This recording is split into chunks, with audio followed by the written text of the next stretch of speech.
I had to come here today with 3 bags of technology, and I forgot my manual because I was remembering how many things like that I have to bring here.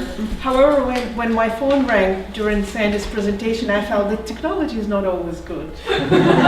Dear fellow Toastmasters, could you help me, please? And most welcome guest, I have my beautiful assistant who's going to give you clickers today. Because today you're going to be future teachers. Or we call them in-service teachers, teachers who already teach. And my goal today is to demonstrate to you technology that comes more and more often to our schools. This technology is called clickers. And guess why it is called like that? Yes, you can click, exactly. And when you get the clickers, I apologize, I do not have 30, you'll need to share, but please do not fight with each other. You're gonna click, it's very hard to operate technology, you have to find the on button. And as soon as you find it, please turn it on. Have you all found it? And during my presentation, if you have any questions, feel free to ask. Because I don't want you to be sitting here and have any question and not being able to ask it. And today I want to talk to you about teaching, about how it is important to interact. So I prepared for you a 50-slide PowerPoint. So you're going to listen to me for 22 minutes while I tell you how important it is to teach interactively. Does it make sense? I hope it doesn't, because you don't want to listen to endless PowerPoints when somebody talks about interactivity. I hope you all can see that. And what we're going to do today, we're going to see how this technology works.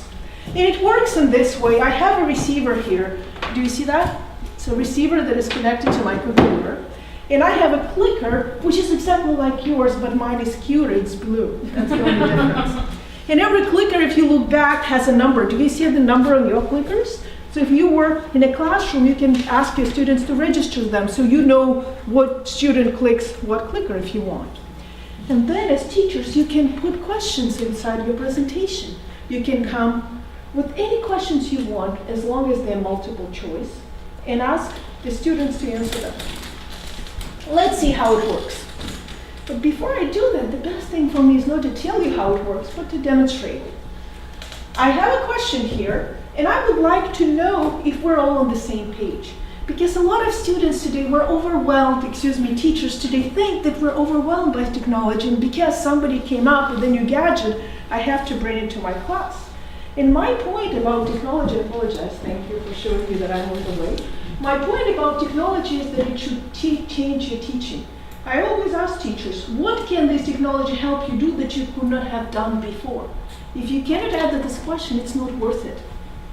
And that's the question that I hope after this presentation you'll be able to answer. So I would like to ask you a question, and you can all read the question, and as a teacher I'll wait till you read it. Is it big enough for you at the back to read it?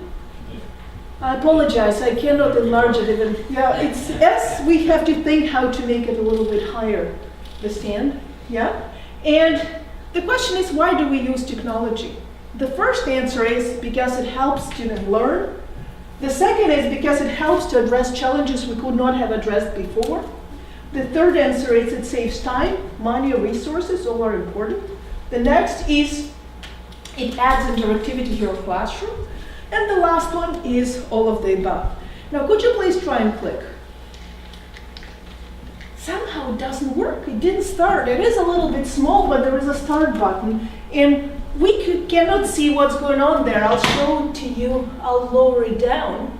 Can you see the start button? It didn't work. And the system is made so the students cannot click unless I ask them to click.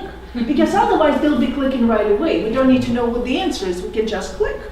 As soon as you ask, as soon as I tell them you can start clicking, then the polling session starts, and I'm asking you to answer, please. Do you see the numbers are going up? I know how many students answered. If you register, I know who answered what. If it's important for me, I can do it anonymous. And then when I think all of you answered, please wake up. I can do the stop, and after I stop, what do you think is going to happen next? What would be cool to know? So you click. Yeah. Excuse me? The results. The results, exactly. Okay, you clicked, but wouldn't it be cool to know what you think? And here it is. We can know what you think now. And I know that we're all at the same page with you. Imagine if you were teaching the classroom and you wanted to know where your students are. It really can help you start the lesson for this particular group of people and not just do something that you assume is right. I'm not going to show this YouTube, but if you have time at home to think, Alan Kay is the person who started educational computing. And one of the things he used in this short YouTube is to say, very often technology is the tail wagging the dog. And it should be like that. And I cannot agree with him more. Technology should help us do our job, and it should not drive our teaching. So what is the million-dollar question when you think about technology? And this question is not what gadget is going to come next. The question is, what are the big ideas in teaching that I can do and implement because I have this new technology? And that's the question I ask myself every time I use something new. What does it do? How does it change what I believe in? What added value does it give me?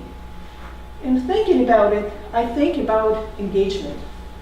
I showed a couple of pictures to just let you remember when you were young, you played. When you observe young kids, they play.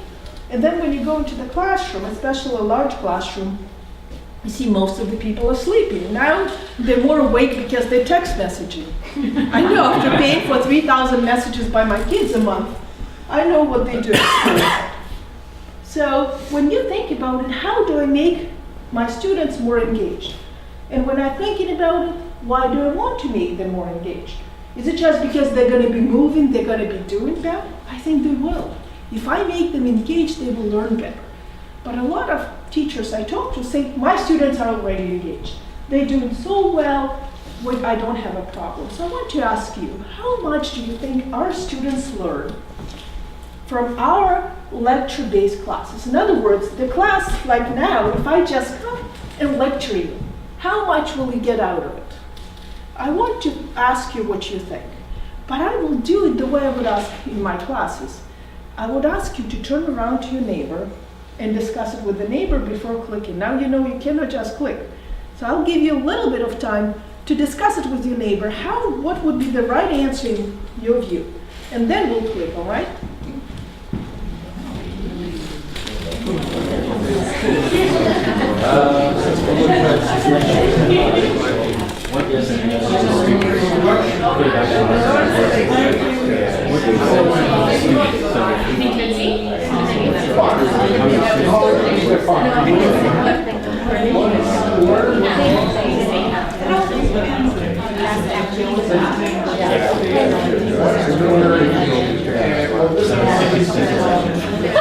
All right, yes?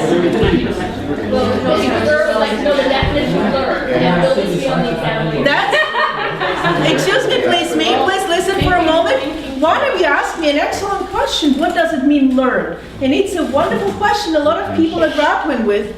If you think of sciences, a lot of people will say it means they can apply to some idea to solve a problem. If it means learning a foreign language, it might be they'll be able to use the foreign language to express themselves. I would go beyond route memorization. It's a great, great question. That's how I define learn. But I think each one of you being teachers, you have your own vision.